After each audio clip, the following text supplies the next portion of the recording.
আমার কবরের মধ্যে নেক পাঠাইবার জন্য কেউ নাই,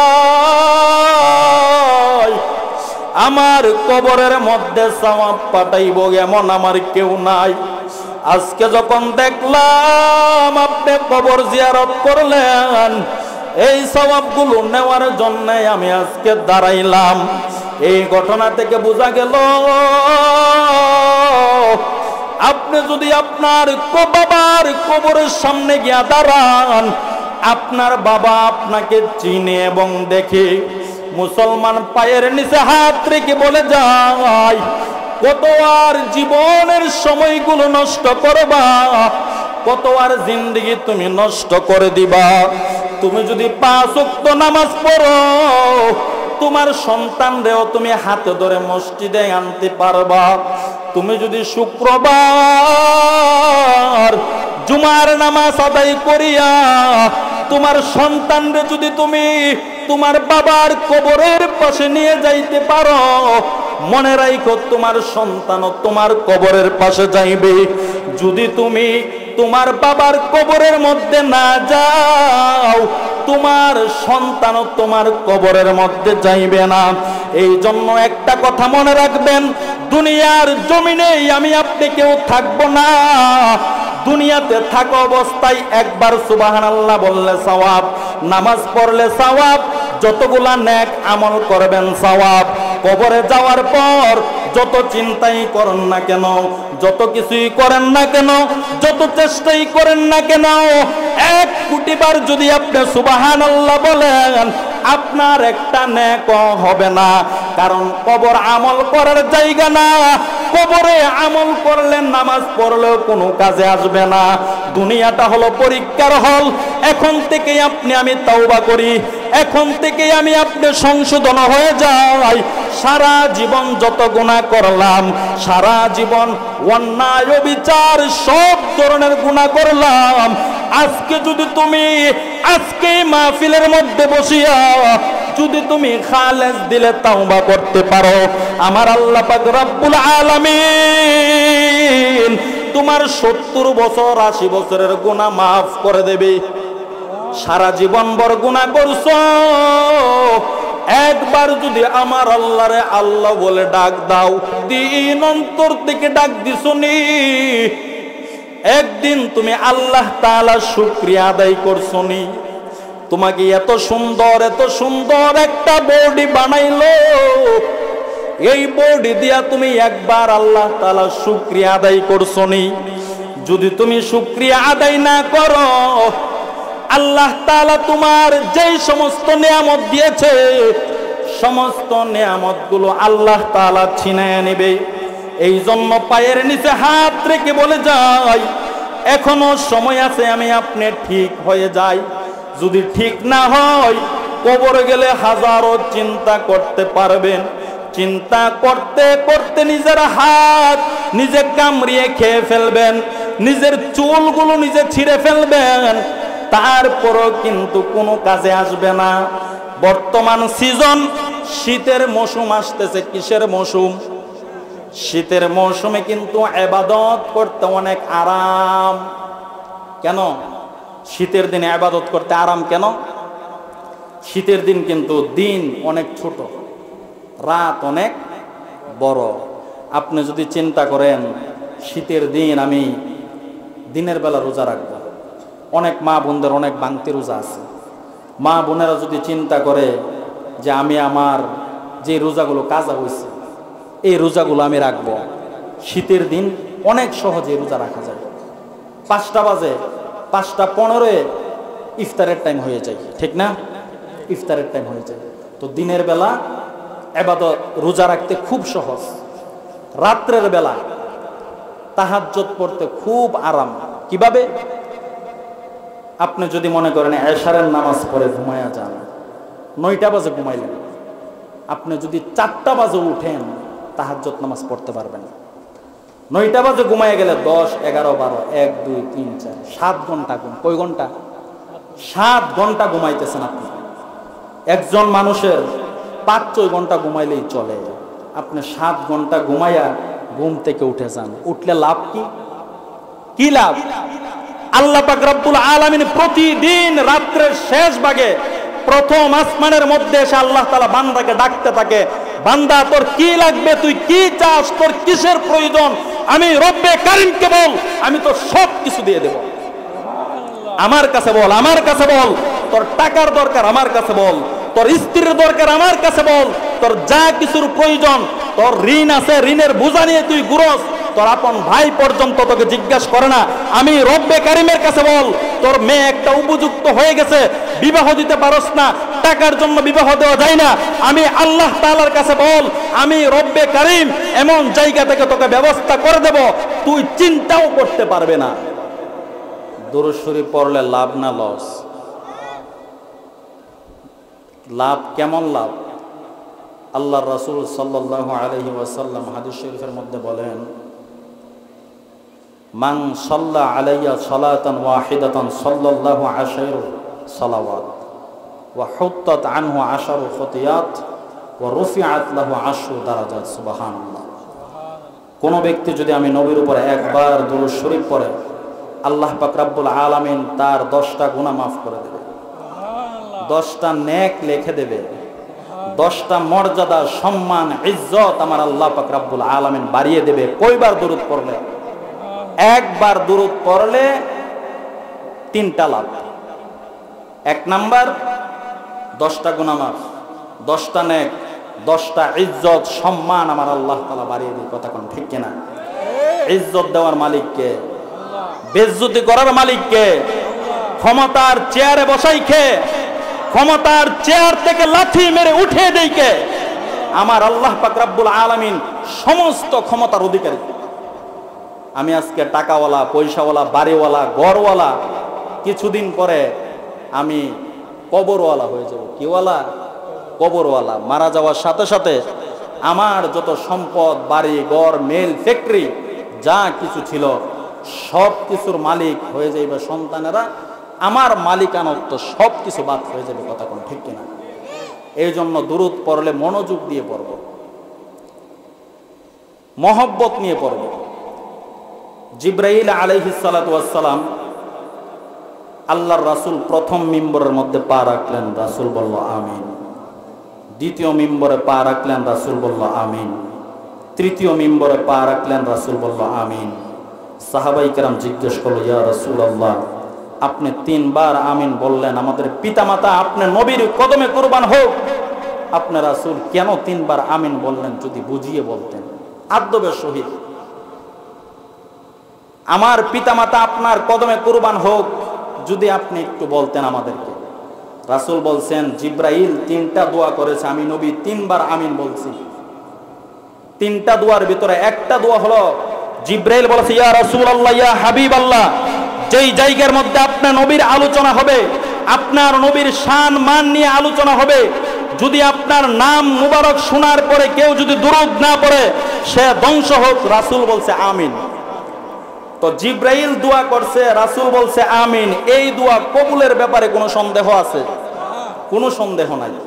এই জন্য রাসূলের নাম শোনার সাথে সাথে আমি আপনার দুরূদ শরীফ পড়ব, বড় করে পড়তে না পারি, কম পক্ষে সাল্লাল্লাহু আলাইহি ওয়াসাল্লাম বলবো। ঠিক আছে ইনশাআল্লাহ? তো সম্মানিত উপস্থিতি, আজকের এই মাহফিল কবরবাসীদের স্মরণে, এবং আজকের মাহফিলের যিনি সভাপতি হিসেবে আছেন আমাদের এই এলাকার গৌরব রত্ন হযরত মাওলানা হাসান আহমদ খান সাহেব, এবং যিনি প্রধান অতিথি আমার পরেই যিনি আলোচনা করবেন, সারা বাংলাদেশের মধ্যে উনি সফর করেন, বিশিষ্ট ইসলামী চিন্তাবিদ, হকের পক্ষে বাতিলের বিরুদ্ধে, আল্লামা হযরত মাওলানা হাফেজ আমির হোসেন রায়পুরি সাহেব আলোচনা করেছেন। সুললিত কণ্ঠে হযরত মাওলানা সুলাইমান হক আজিজি সাহেব, এবং মাগরিবের পরে আলহামদুলিল্লাহ অনেক চমৎকার আলোচনা করেছেন হযরত মাওলানা রাইহান উদ্দিন আরেজি সাহেব। মাহফিল পরিচালনায় আছেন আমার ভাই জনাব মোহাম্মদ আনিসুর রহমান সাহেব, দিগার ওলামাই কেরাম। যতটুক সময়, অল্প সময় আলোচনা করব, আল্লাহ পাক রব্বুল আলামিন যেন আমাকে ইখলাসের সাথে আমলের নিয়তে কথাগুলো বলার, এবং আপনাদেরকে যেন আমলের নিয়তে কথাগুলো শ্রবণ করার তৌফিক দান করে। সকলে বলে আল্লাহুম্মা আমিন। মাহফিল যদি প্রতিদিনও হয়, আমি আপনি যদি এখলাস না থাকে, খুলুসিয়ত যদি ভেতরে না থাকে, প্রতিদিন বয়ান শুনতে পারবো, কোন কাজে আসবে না। মাহফিল শুনবো আমলের নিয়ত, আলোচনা শুনে আমি কি শিখতে পারলাম। মাহফিল করলাম, আলোচনা শুনলাম, আমার আমলের কোনো পরিবর্তন হলো না, তাহলে হবে না। এত টাকা খরচ করে মানুষ, আলহামদুলিল্লাহ সবাই মাহফিলের মধ্যে টাকা দিয়েছে, জনগণের টাকা, রক্তের টাকা, ঘামের টাকা, রিকশার ড্রাইভারের টাকা, ভ্যান গাড়ির টাকা, মাটি কাটার টাকা, এই টাকাগুলো দিয়ে ওলামাই কেরামদেরকে এনে বয়ান করাইতেছে একটা মাত্র কারণ, এই বয়ানের মাধ্যমে যেন পুরাটা এলাকা শান্তি হয়ে যায়। কথা কোন ঠিক কিনা? পুরাটা এলাকা যেন পরিবর্তন হয়ে যায়। এই জন্য যেহেতু আজকে কবরবাসীদের স্মরণে মাহফিল, আমি ইনশাল্লাহ চেষ্টা করব কবর হাসর সম্পর্কে আলোচনা করার। আল্লাহ তাআলা যেন আমাকে কথাগুলো বলার, আপনাদেরকে যেন আমলের নিয়ত শ্রবণ করার তৌফিক দান করে, সকলে বলে আল্লাহুম্মা আমিন।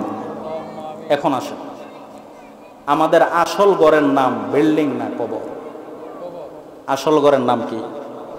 দুনিয়ার জমিনে আমি আপনি যতদিন থাকি, 50 বছর 100 বছর থাকি না কেন, লাস্ট ঠিকানা আমার আপনার কিন্তু কবর হবে। যেমন আমি আপনি বিদেশের মধ্যে যাই, চাকরি বাকরি করতে যাই, দেখবেন যদি প্রতি মাসে 5 লক্ষ টাকা ইনকাম করে, এই লোকটা বিদেশের মধ্যে কিন্তু আরামায়েশে থাকে না। 24টা ঘন্টা চিন্তা করে কিভাবে টাকা ইনকাম করা যায়, কিভাবে আমি টাকা ইনকাম করব, এই চিন্তায় থাকে। এবং আরেকটা চিন্তা ভিতরে কাজ করে, প্রবাসে কষ্ট করব, বাড়িতে গিয়ে আরাম করব। প্রবাসে কষ্ট করে আমি জিন্দেগি কাটাইবো, কিন্তু আমার বাড়িতে গিয়ে আমি আরাম করব, 5 ওয়াক্ত নামাজ পড়ব, আমার ছেলে মেয়ে, আমার স্ত্রীর সঙ্গে আমি সময় কাটাবো, এই নিয়ত রাখে। কিন্তু অনেক মানুষ দেখা যায় প্রবাস থেকে আসার পরে নাই, দুনিয়া থেকে বিদায় হয়ে গেছে।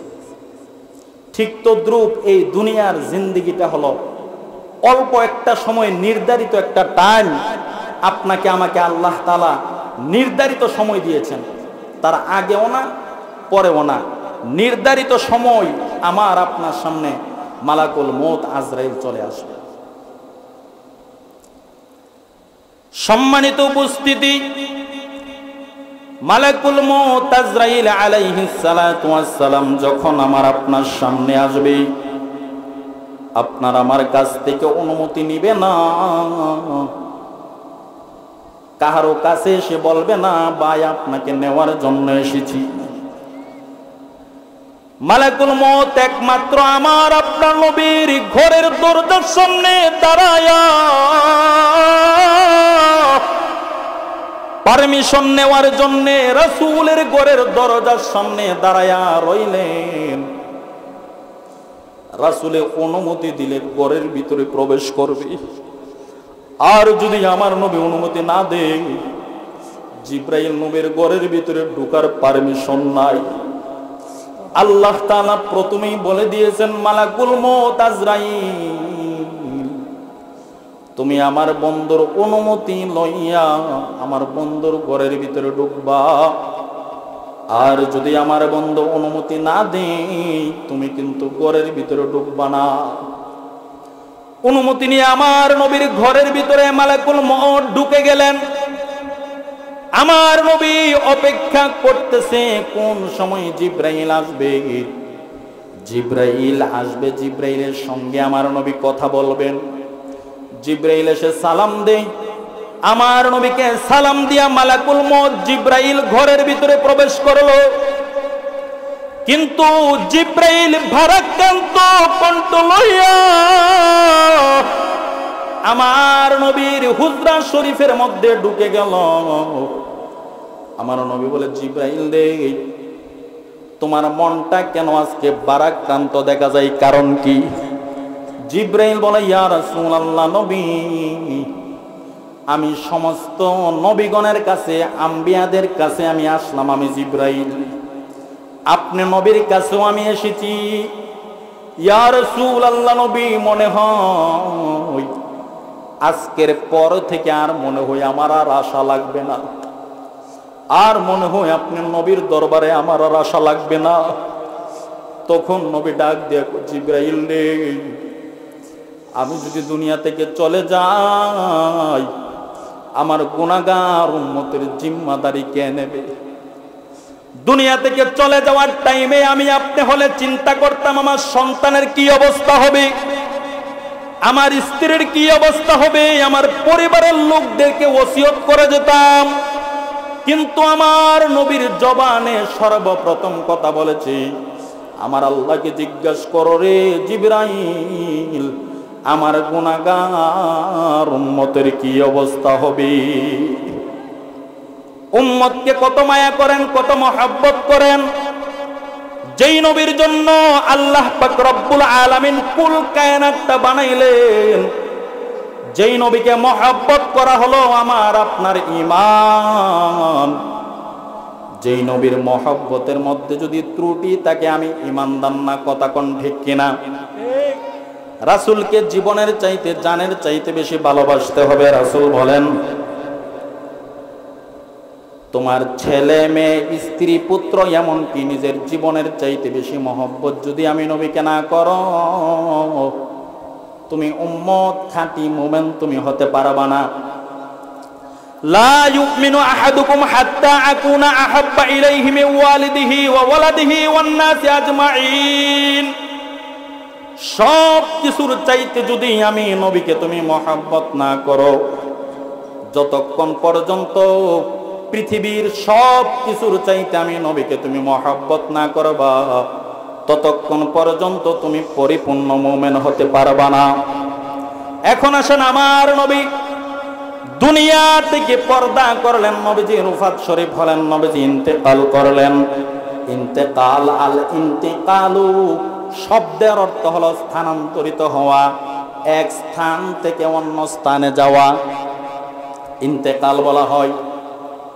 সমস্ত নবীগণ ওনাদের রওজা শরীফের মধ্যে জিন্দা, আমার নবীও রওজা শরীফের মধ্যে জিন্দা। বাংলার জমিনে কিছু সংখ্যক আলেম দাবি করে, তারা বলতে চাই আমার নবী জিন্দা নবী না, আমার নবী ওনার রওজার মধ্যে মারা গেছে। নাউজুবিল্লাহ বলে। যেই নবী আমার জান, যেই নবী আমার প্রাণ, যেই নবীর জন্য আমার সবকিছু, এই নবীকে যদি কোনো মোল্লা মরা নবী বলে আমি কি মানব? কোনোদিন মানব না, কোনোদিন আমি আপনি মানব না। যেই নবীকে কবরে পাওয়া যাবে, হাসরে পাওয়া যাবে, ফুলসেরাতে পাওয়া যাবে, জান্নাতের মধ্যে পাওয়া যাইবে, নবীর সঙ্গে যদি তোমার দুশ্মনী থাকে রে, তুমি লিখে রাখো, তুমি যত বড় মুফতি মুহাদ্দিস মুফাসসির হও, নবীর সঙ্গে দুশ্মনী থাকার কারণে তুমি মুফতিগিরি কইরা জাহান্নামী, কথা কোন ঠিক কিনা? যত বড় বক্তা হও, যত বড় আলেম হও, যাই কিছুই হও না কেন, তোমার ঠিকানা হয়ে যাইবে জাহান্নাম। এই জন্য একটা কথা সর্বদা মনে রাখবেন, আমি আপনি সব সময় কবরের কথা চিন্তা করব। যদি আমি কবরের কথাগুলি সব সময় স্মরণ করি, তাহলে উপকার কি? আমার আপনার দ্বারা গুনাহ কম হবে। কি কম হবে? গুনাহ কম হবে। আমার আপনার মরণ কোন সময় এসে যায় আমি আপনি কেউ বলতে পারি না। আমার সামনে কোন টাইমে মালাকুল মউত আজরাইল আলাইহিস সালাতু ওয়াস সালাম চলে আসবে আমি বলতে পারি না। এই জন্য সর্বদা সর্ব অবস্থায় আমি আপনি মৃত্যুর জন্য প্রস্তুত থাকতে হবে।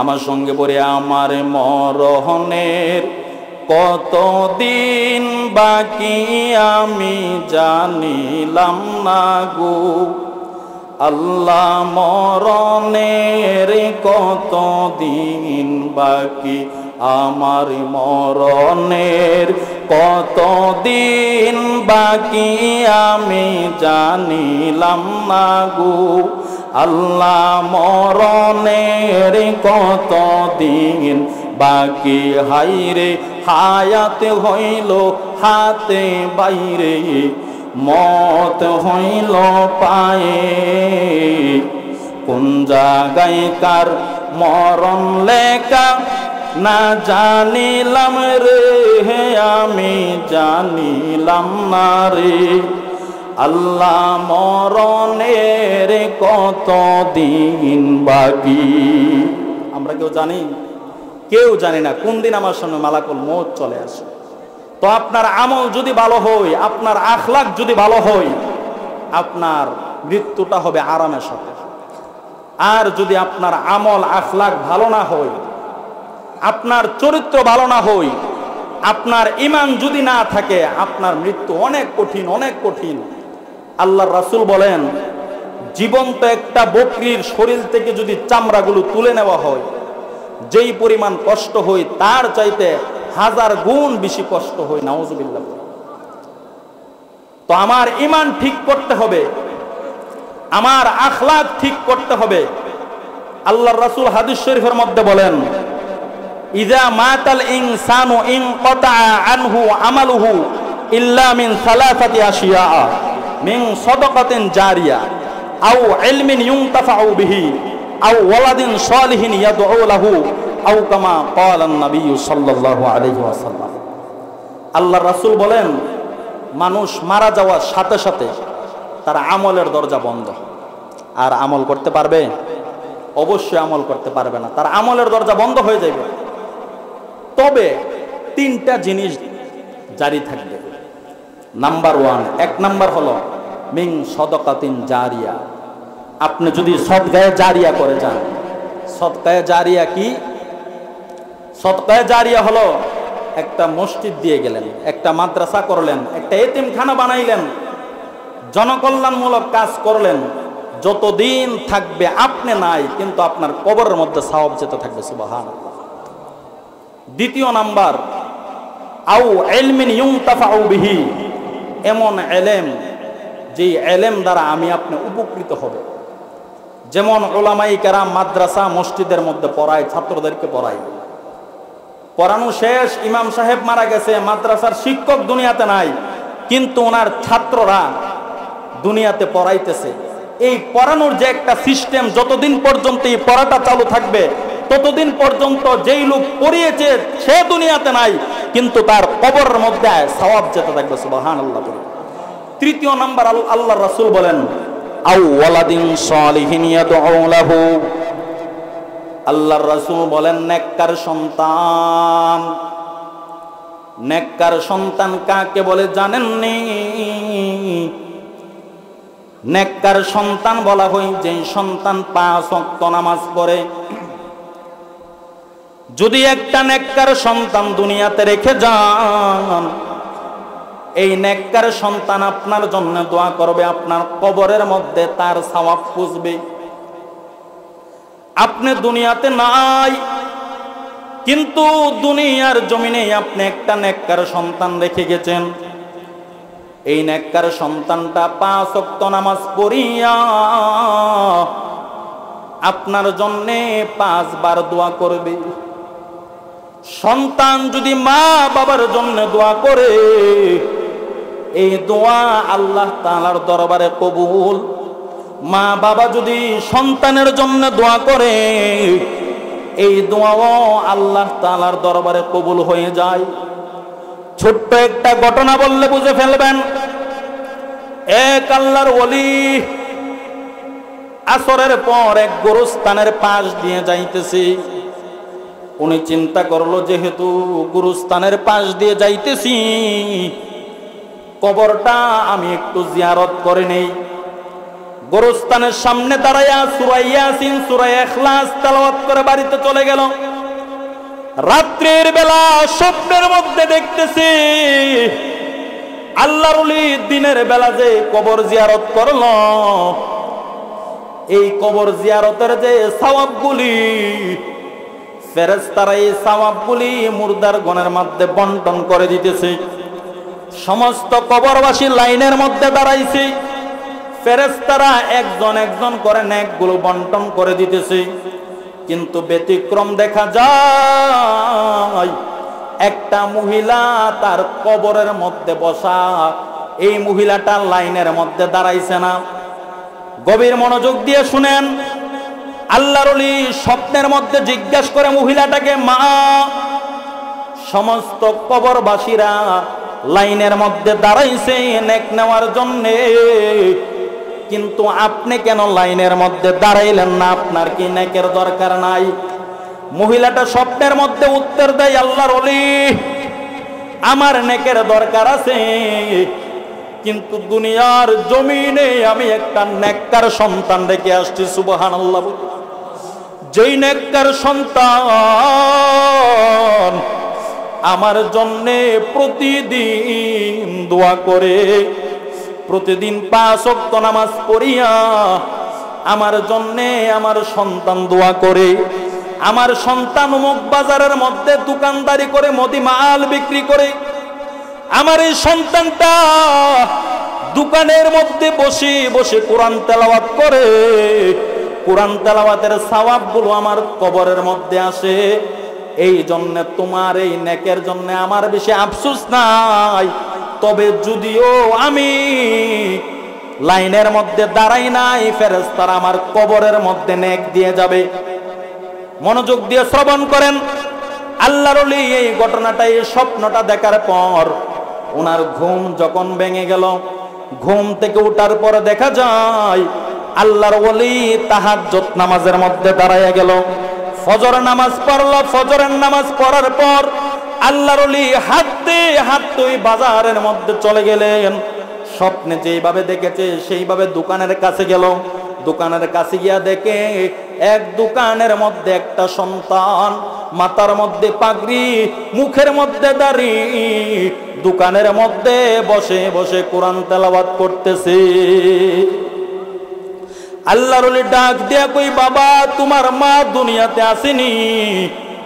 বলে, হুজুর, আমার মা নাই, আমার মা দুনিয়াতে নাই। বলল, তোমার মারে কোন গুরুস্থানে কবর দিয়েছো? বলল, হুজুর, অমুক গুরুস্থানের মধ্যে কবর দিয়েছি। এই কথা শোনার সাথে সাথে আল্লাহর ওলি হাউ মাউ করে কেঁদে দিয়েছে। আর ছেলেটাকে, যুবক ছেলেকে বুকের মধ্যে জড়ায়া কান্না করতেছে, বাবা রে বাবা, বেশি বেশি করে মার জন্য দোয়া করো। তুমি যে দোয়া করো, তুমি যে তেলাওয়াত করো, তোমার মার জন্য তুমি যে সদকা করো, এই সওয়াবগুলি তোমার মার কবরের মধ্যে যায়। এখন থেকে আরো বেশি বেশি করে তোমার মার জন্য দোয়া করবা। আল্লাহু আকবার।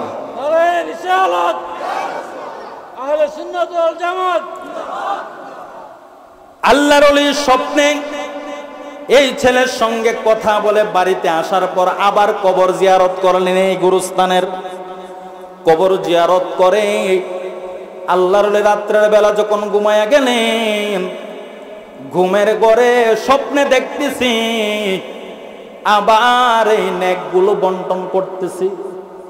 ফেরেশতারা এই মুর্দারদের মধ্যে নেকগুলো বন্টন করে দিতেছি। আল্লাহর ওলি ওই সময় তাকায়া দেখা যায় ওই মহিলাটা আর বসা নাই, মহিলাও লাইনের মধ্যে দাঁড়ায়া গেছে। আল্লাহর ওলি তখন ডাক দেয়া কই, মা, গতকালকে দেখলাম আপনি লাইনের মধ্যে দাঁড়াইলেন না, আজকে আপনি কেন লাইনের মধ্যে দাঁড়াইলেন? কারণ কি? ওই মহিলা তখন ডাক দেয়া কই, হুজুর, আজকে আমি লাইনে দাঁড়াইবার কারণ হলো আজকে দিনের বেলা আমার সন্তানটা মারা গেছে। যেই সন্তান আমার জন্য দোয়া করত, এই সন্তান আজকে দুনিয়া থেকে বিদায় নিয়ে চলে গেছে। আমার কবরের মধ্যে নেক পাঠাইবার জন্য কেউ নাই, আমার কবরের মধ্যে সওয়াব পাঠাইব এমন আমার কেউ নাই। আজকে যখন দেখলাম আপনি কবর জিয়ারত করলেন, এই সওয়াবগুলো নেওয়ার জন্য আমি আজকে দাঁড়াইলাম। এই ঘটনা থেকে বোঝা গেল আপনি যদি আপনার বাবার কবরের সামনে গিয়া দাঁড়ান, আপনার বাবা আপনাকে চিনে এবং দেখে, মুসলমান পায়ের নিচে হাত রেখে বলে যায়, কত আর জীবনের সময়গুলো নষ্ট করবা, কত আর জিন্দেগি তুমি নষ্ট করে দিবা। তুমি যদি 5 ওয়াক্ত নামাজ পড়ো, তোমার সন্তানরেও তুমি হাতে ধরে মসজিদে আনতে পারবা। তুমি যদি শুক্রবার জুমার নামাজ আদায় করিয়া তোমার সন্তানরে যদি তুমি তোমার বাবার কবরের পাশে নিয়ে যাইতে পারো, মনে রাখো তোমার সন্তানও তোমার কবরের পাশে যাইবে।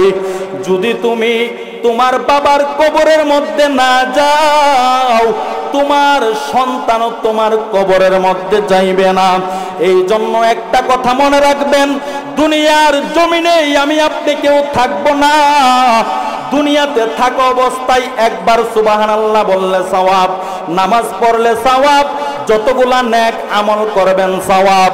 কবরে যাওয়ার পর যত চিন্তাই করেন না কেন, যত কিছুই করেন না কেন, যত চেষ্টাই করেন না কেন, 1 কোটি বার যদি আপনি সুবহানাল্লাহ বলেন, আপনার একটা নেক হবে না। কারণ কবর আমল করার জায়গা না। কবরে আমল করলে নামাজ পড়লেও কোনো কাজে আসবে না। দুনিয়াটা হলো পরীক্ষার হল। এখন থেকেই আপনি আমি তওবা করি, এখন থেকেই আমি আপনি সংশোধন হয়ে যাই। সারা জীবন যত গুনাহ করলাম, সারা জীবন অন্যায় অবিচার সব ধরনের গুনাহ করলাম, আজকে যদি তুমি আজকে মাহফিলের মধ্যে বসিয়া যদি তুমি খালেস দিলে তাওবা করতে পারো, আমার আল্লাহ পাক রব্বুল আলামিন তোমার 70 বছর 80 বছরের গুনাহ মাফ করে দেবে।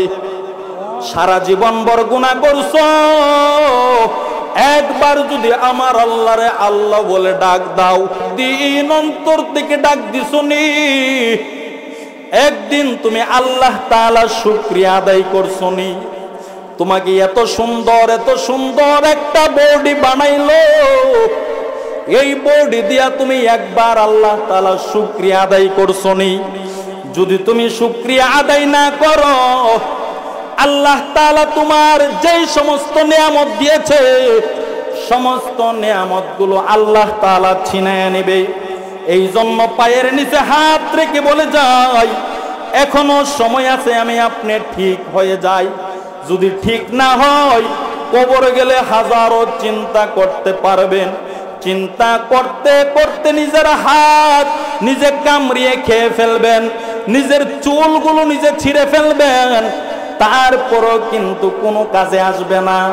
বর্তমান সিজন, শীতের মৌসুম আসতেছে। কিসের মৌসুম?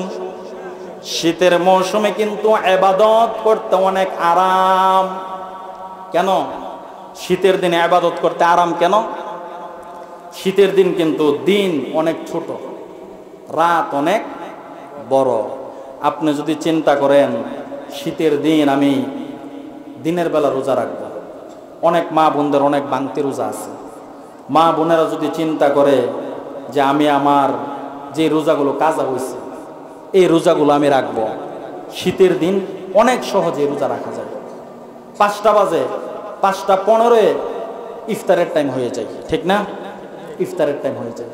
তো দিনের বেলা ইবাদত রোজা রাখতে খুব সহজ, রাত্রের বেলা তাহাজ্জুদ পড়তে খুব আরাম। কিভাবে? আপনি যদি মনে করেন এশারের নামাজ পড়ে ঘুমায়া যান, 9টা বাজে ঘুমাইলেন, আপনি যদি 4টা বাজে উঠেন তাহাজ্জুদ নামাজ পড়তে পারবেন। 9টা বাজে ঘুমায় গেলে 10, 11, 12, 1, 2, 3, 4, 7 ঘন্টা ঘুম। কয় ঘন্টা? 7 ঘন্টা ঘুমাইতেছেন আপনি। একজন মানুষের 5-6 ঘন্টা ঘুমাইলেই চলে। আপনি 7 ঘন্টা ঘুমাইয়া ঘুম থেকে উঠে যান, উঠলে লাভ কি? কি লাভ? আল্লাহ পাক রব্বুল আলামিন প্রতিদিন রাত্রের শেষ ভাগে প্রথম আসমানের মধ্যে এসে আল্লাহ তাআলা বান্দাকে ডাকতে থাকে, বান্দা তোর কি লাগবে, তুই কি চাস, তোর কিসের প্রয়োজন, আমি রব্বে কারীমকে বল, আমি তো সব কিছু দিয়ে দেব। আমার কাছে বল, আমার কাছে বল। তোর টাকার দরকার, আমার কাছে বল। তোর স্ত্রীর দরকার, আমার কাছে বল। তোর যা কিছুর প্রয়োজন, তোর ঋণ আছে, ঋণের বোঝা নিয়ে তুই ঘুরস, তোর আপন ভাই পর্যন্ত তোকে জিজ্ঞাসা করে না, আমি রব্বে কারীমের কাছে বল। তোর মেয়ে একটা উপযুক্ত হয়ে গেছে, বিবাহ দিতে পারস না, টাকার জন্য বিবাহ দেওয়া যায় না, আমি আল্লাহ তাআলার কাছে বল, আমি রব্বে কারীম এমন জায়গা থেকে তোকে ব্যবস্থা করে দেব, তুই চিন্তাও করতে পারবে না। আল্লাহ তাআলা এইভাবে ডাকতে থাকে বান্দাকে। কিন্তু ওই টাইমে দেখা যায় কি জানেন, আমি আপনি ঘুমের মধ্যে থাকি, ওই টাইমে যদি আমার প্রয়োজনগুলো, আমার হাজতগুলি আল্লাহ তাআলার কাছে বলি, আল্লাহ পাক রব্বুল আলামিন আমার আপনার প্রয়োজনগুলো পুরা করবে। এখন থেকে নিয়ত করবেন, যত ধরনের প্রয়োজন আছে, যা কিছু দরকার, মানুষের পিছনে না ঘুরে রাত্রে নিশিতে উঠে যান, উজু বানায় নামাজের মধ্যে দাঁড়িয়ে যান, 2 রাকাত নামাজ পড়ে আল্লাহ তাআলার কাছে বলতে থাকেন। দেখবেন আল্লাহ পাক রব্বুল আলামিন আপনার সমস্যা কোথায় থেকে সমাধান করে দেবে আপনি চিন্তা করেও পাইবেন না। এখন আসেন আমার তেলাওয়াতকৃত আয়াত। আল্লাহ পাক রব্বুল আলামিন সূরা মুদ্দাসসির, কোরআন থেকে কথা বলবো, সূরা মুদ্দাসসিরের 39 নং আয়াত থেকে 47 নং আয়াত পর্যন্ত আমি তেলাওয়াত করেছি। এই আয়াতের তরজমা করে ইনশাআল্লাহ আমার আলোচনা শেষ করে দেব। আল্লাহ তাআলা কবুল করুক, সকল বলে আল্লাহুম্মা আমিন। আমি আপনি যখন জান্নাতের মধ্যে যাব, দিক কিন্তু 2টা, হয়তো জান্নাত নয়তো জাহান্নাম, ঠিক না? হয়তো জান্নাত নয়তো জাহান্নাম। আমি যখন জান্নাতে যাব, আপনি যখন জান্নাতে যাইবেন, জান্নাতে যাওয়ার পর আপনি চিন্তা করবেন আমার সন্তানটা কোথায়। দুনিয়াতে থাকতে আমার যে একটা সন্তান ছিল, এই সন্তানটা কোথায়, আমার মা কোথায়, আমার বাবা কোথায়, আমার আপনজনগুলো কোথায়, এই চিন্তা করব, এই মনে পড়বে আমার আপনার। তখন আল্লাহ পাক রব্বুল আলামিন মানুষদেরকে, জান্নাতীদেরকে জাহান্নামীদের সঙ্গে কথা বলার একটা ব্যবস্থা করে দেবে। আল্লাহ তাআলা বলেন, ফি জান্নাতি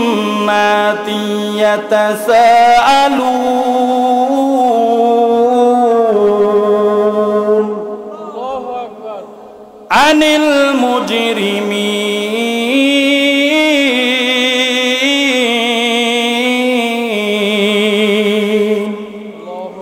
জান্নাতীরা জাহান্নামীদের সঙ্গে কথোপকথন করবে, কথা বলবে। কি কথা বলবে? সর্বপ্রথম জিজ্ঞাসা করবে, সর্বপ্রথমই বলবে, মা সালাকাকুম ফি সাকার, মা সালাকাকুম ফি সাকার, কোন কারণে তুমি জাহান্নামের মধ্যে আসলা? আমার বাবা যখন জান্নাতের মধ্যে থাকবে আর আমি সন্তান যখন জাহান্নামে থাকব, আমার বাবা আমি সন্তানকে জিজ্ঞাসা করবে, সন্তান কোন কারণে তোর ঠিকানা আজকে জাহান্নামী হলে?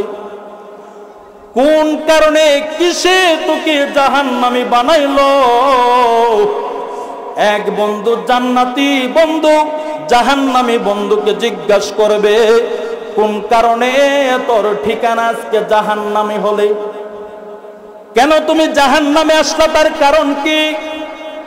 এই কথা বলার পর এই প্রশ্নের উত্তর দেবে 4টা। কয়টা? 4টা উত্তর দেবে। কেন কেন আমি আপনি জাহান্নামের মধ্যে গেলাম? সর্বপ্রথম নাম্বার 1, 1 নাম্বার উত্তর দেবে, ক্বালু লাম নাকু মিনাল মুসাল্লিন।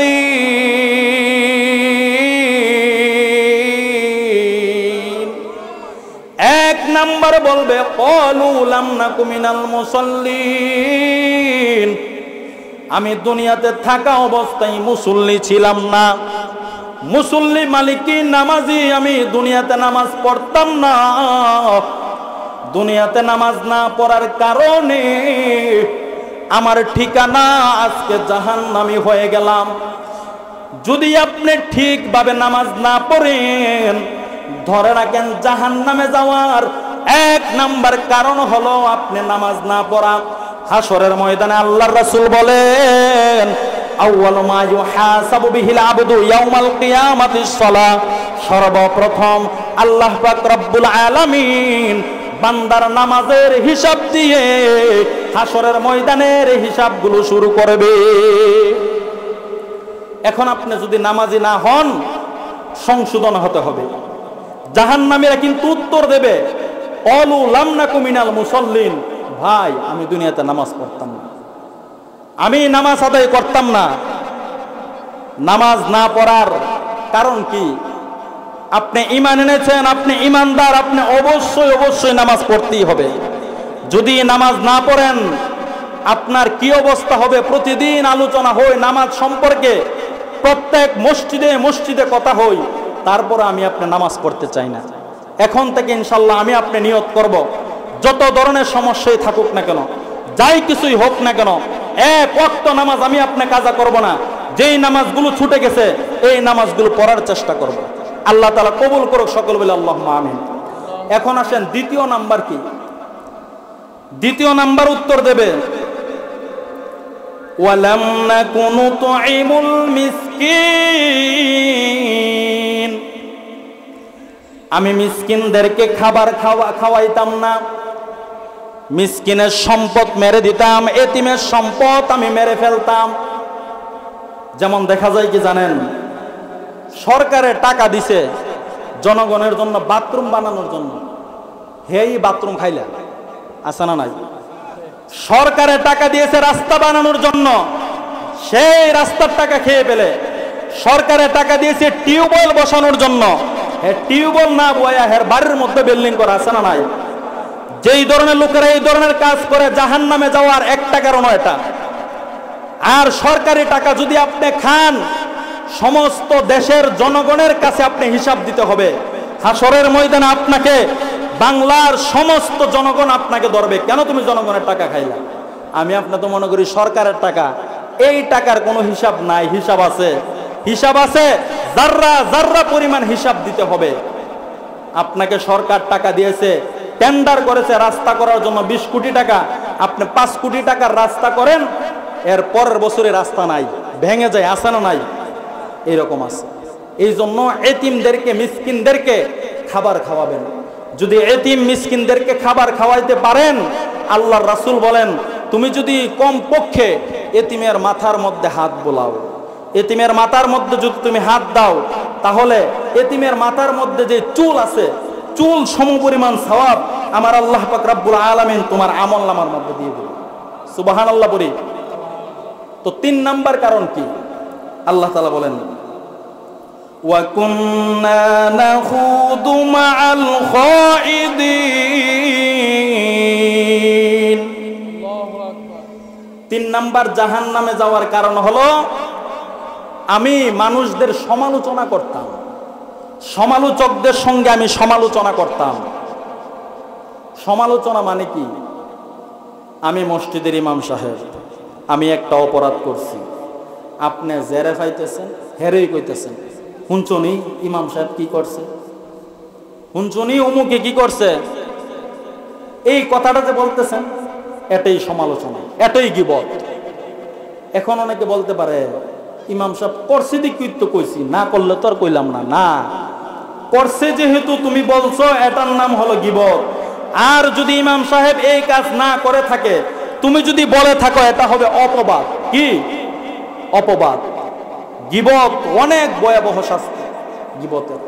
গীবত করছেন মানে আমার যত গুনাহ আপনার আমল নামে নিয়ে নিয়েছেন। সবচাইতে বেশি গীবত হয় দোকানপাটের মধ্যে।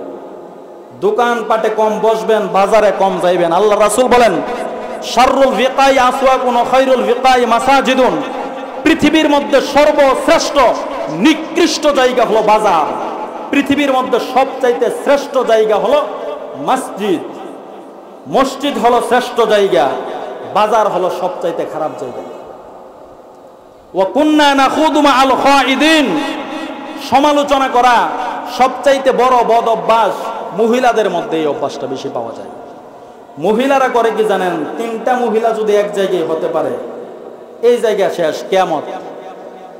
কোন বেড়ার বউ কিতা করছে, কোন বেড়া বাজার থেকে আনছে, এক বেড়ার বউ লাগিয়া অনেক শখ করিয়া 2000 টাকা দিয়ে একটা শাড়ি আনছে, আইনা বউরে দিছে, বউ তোমার লাগি এটা আমি আনছি, অনেক শখ করে আনছি। বউ কত? ওইটা 3000 টাকা আনছে। 2000 টাকা কিনা কত কইছে? 3000। কেরে? স্ত্রীরে খুশি করবার লাগবে। হ্যাঁ, স্ত্রীরে খুশি করার জন্যে মিথ্যা কথা কিছু বলা যায়, স্ত্রীর সঙ্গে খুশি করার জন্যে কিছু মিথ্যা কথা বলতে পারবেন, আবার বেশি না, অল্প। যেমন আপনার স্ত্রীর খুশি করার জন্য আপনি বলছেন 2000 টাকা শাড়িটা 3000 টাকা, স্ত্রী খুশি হয়ে গেল। স্ত্রী তো খুশি, অনেক খুশি, আমার স্বামী এত কষ্ট করে, আমার স্বামী রিক্সা চালায়, আমার স্বামী ভ্যান গাড়ি চালায়, আমার স্বামী মাটি কাটে, 3000 টাকা দিয়ে একটা শাড়ি কিনে আনছে, অনেক খুশি, মহা খুশি হয়ে পড়ছে। কি জানেননি, মহিলাদের স্বভাব হইল আরেক বাড়ির বউরে দেখান, অন্য বাড়ির পাশের বাড়ির বাবিরে দেখান, কয়েকজন বাবিরে ডাক্কে আনছে, দেখা যাও আমার স্বামী আমার জন্য কত সুন্দর একটা শাড়ি আনছে। স্ত্রী খুশি হইয়া অন্যদেরকে ডাকছে দেখানোর জন্য, বলতেছে হ শাড়িটা তো সুন্দর, কত হয়েছে, ওইটা 3000 টাকা। তোর 3000 টাকা শাড়ির দাম, এটা দিয়ে 500 টাকা, তোমার জন্য তো দাম দাম লোকেরা দিছে নি, ফ্যাস লাগাই দিছে, তো 3000 টাকা কইছে, এটার দরকার আছেন কি, কি বলার, আলহামদুলিল্লাহ যাক ভালো, অনেক সুন্দর শাড়িটা।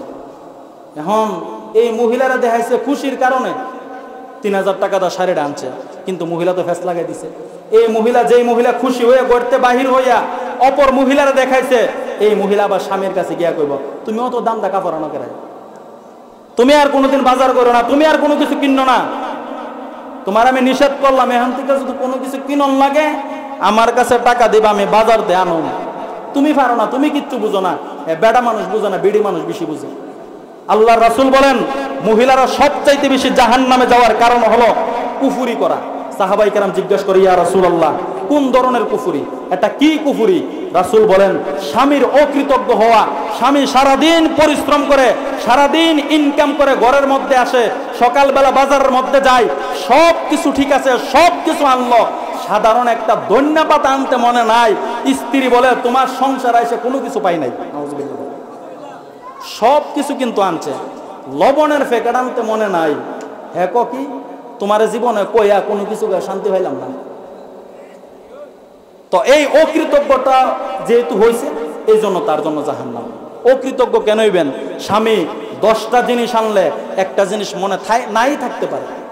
এই জন্য মা বোনদেরকে পায়ের নিচে হাত রেখে বলবো, আপনারা স্বামীর অকৃতজ্ঞ হবে না।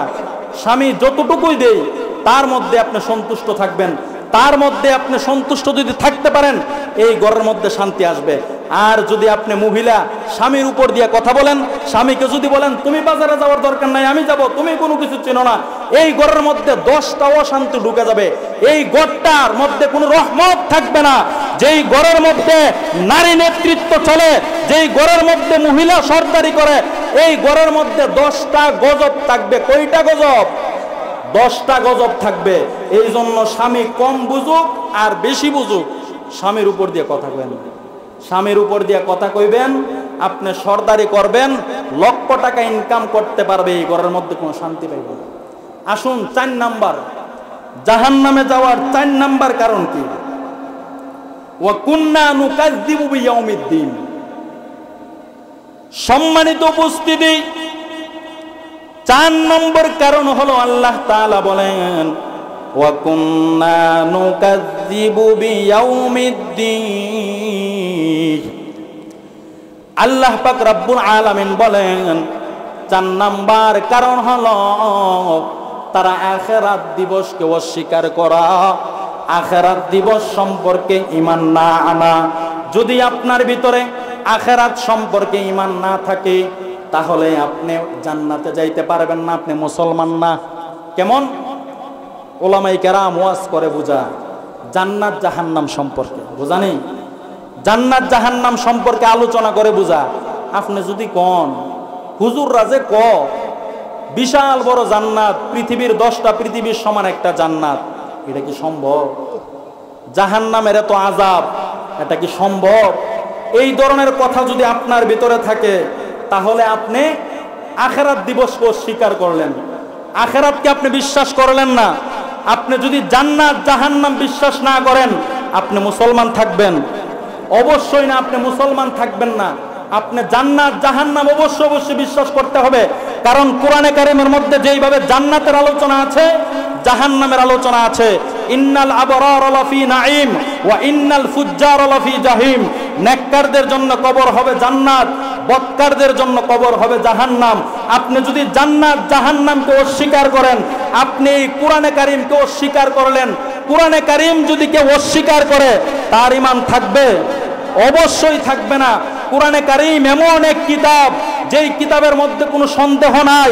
কেউ যদি সন্দেহ আছে মনে করে তার ঈমান থাকবে না। কথা কোন ঠিক কিনা? আল্লাহ পাক রব্বুল আলামিন সর্বপ্রথমই বলে দিয়েছেন সূরা বাকারার শুরুতে, লা রাইবা ফীহি হুদাল লিল মুত্তাকিন।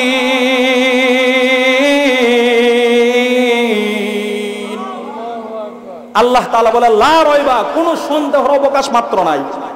কোরআনে কারীমের মধ্যে কোনো সন্দেহের অবকাশ মাত্র নাই। এই কোরআনে কারীমকে আমি আপনি নির্দ্বিধায় বিশ্বাস করতে হবে। কত নাস্তিক, কত মুরতাদ, কত মানুষ কোরআনে কারীমের ভুল খোঁজার জন্য অনেক চেষ্টা করছে। লাস্ট মুহূর্তে দেখা গেছে কি জানেন? কোরআনে কারীমের পাগল হয়ে গেছে। কোরআনে কারীম রিচার্জ করে সে ইসলামের ছায়াতলে চলে এসেছে। এই জন্য আমি আপনি মুসলমান, কোরআনে কারীম পড়তে হবে, কোরআনে কারীম শিখতে হবে, কোরআনে কারীমের তরজমা পড়তে হবে, তাফসীর পড়তে হবে। আপনি মনে করেন কি আমার সময় নাই, পড়াশোনা করার আমার সময় নাই? আপনার সময় নাই। হাসরের ময়দানে আপনি কি বলবেন? কি বলবেন আপনি হাসরের ময়দানে? যেই হাসরের ময়দান এমন অবস্থা হবে, হাসরের ময়দানের মধ্যে সূর্যটা আপনার আমার আধ হাত উপরের মধ্যে থাকবে। এই সূর্যের তাপে মানুষের মগজ গলে গলে পড়বে। আমি আপনি ওই মুহূর্তে চিৎকার করতে থাকবো, চিৎকার করতে থাকবো, কোনো কাজে আসবে না, কোনো কাজে আসবে না। এমন অবস্থা হবে হাসরের ময়দান। মানুষ, আম্মাজান আয়েশা রাদিয়াল্লাহু তাআলা আনহুকে রাসূল সাল্লাল্লাহু আলাইহি ওয়াসাল্লাম বলেন, আয়েশা, হাসরের ময়দানে সমস্ত মানুষগুলি উলঙ্গ অবস্থায় দাঁড়াবে। আম্মাজান আয়েশা রাদিয়াল্লাহু তাআলা আনহা বলে, ইয়া রাসূলুল্লাহ, উলঙ্গ অবস্থায় যে দাঁড়াবে কেউ কি কাহারও দিকে তাকাইবে না?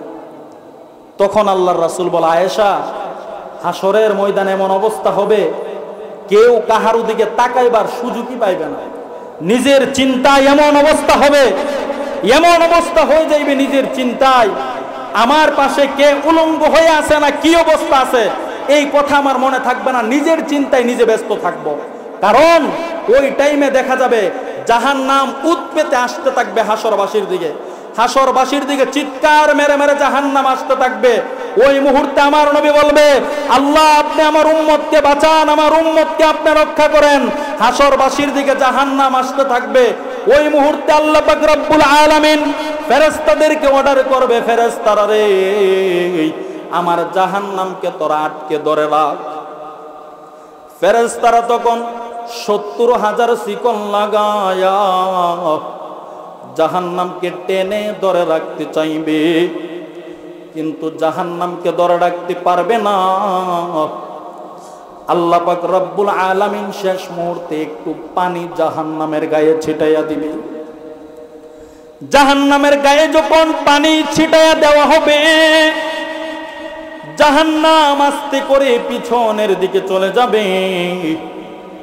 ফেরেশতারা জিজ্ঞাসা করবে, আল্লাহ এটা কোন পানি আপনি জাহান্নামের গায়ে ছিটাইয়া দিলেন? এটা কি জমজমের পানি না হাউজে কাউসারের পানি? আল্লাহ তাআলা বলবেন, না, এটা জমজমের পানি না, হাউজে কাউসারের পানি না। ফেরেশতারা বলবে, আল্লাহ আমরা ফেরেশতারা শিকল লাগাইয়া ধরে রাখতে পারি না, আপনি এটা কোন পানি জাহান্নামের মধ্যে দিলেন? যে পানি দেওয়ার কারণে জাহান্নাম পিছনের দিকে চলে গেল। আল্লাহ তাআলা তখন বলবে, ফেরেশতারা রে, এটা হলো আমার গুনাহগার বান্দার চোখের পানি। আমার গুনাহগার বান্দা অন্যায় করে, অপরাধ করে, রাত্র যখন নিশি হয়ে যায়, আমার এই বান্দা ঘুম থেকে উঠে যাইতো, হারামের ঘুমকে হারাম করিয়া আমার বান্দি এখানে বসে আছি। আমার আপনার নবী সিজদার মধ্যে পড়ে যাইবে, সিজদার মধ্যে পড়িয়া কাঁদতে থাকবে, আল্লাহ আমার উম্মতকে তুমি রক্ষা করো, আমার উম্মতকে তুমি বাঁচাও। আমার আল্লাহ তাআলা বলবে, হাবিব আপনার মাথা মোবারক উঠান, আপনার মাথা মোবারক আপনি উঠান, আপনি আর কাঁদবেন না গো নবী, আপনি আর কাঁদেন না। দুনিয়ার মধ্যে আপনারে আমি অনেক কাঁদাইছি, দুনিয়াতে আসার আগে আপনার আব্বা দুনিয়া থেকে চলে গেল, এতিম নবী নবীর মা দুনিয়া থেকে চলে গেল। ও নবী আপনাকে তায়েববাসী আপনার শরীর মোবারকে পাথর মারলো, ইয়া রাসূলুল্লাহ ইয়া হাবিব আল্লাহ নবী গো আপনার মাথা মোবারক উঠান, আপনি আর কান্না কইরেন না, আপনি আর কান্না কইরেন না। আল্লাহ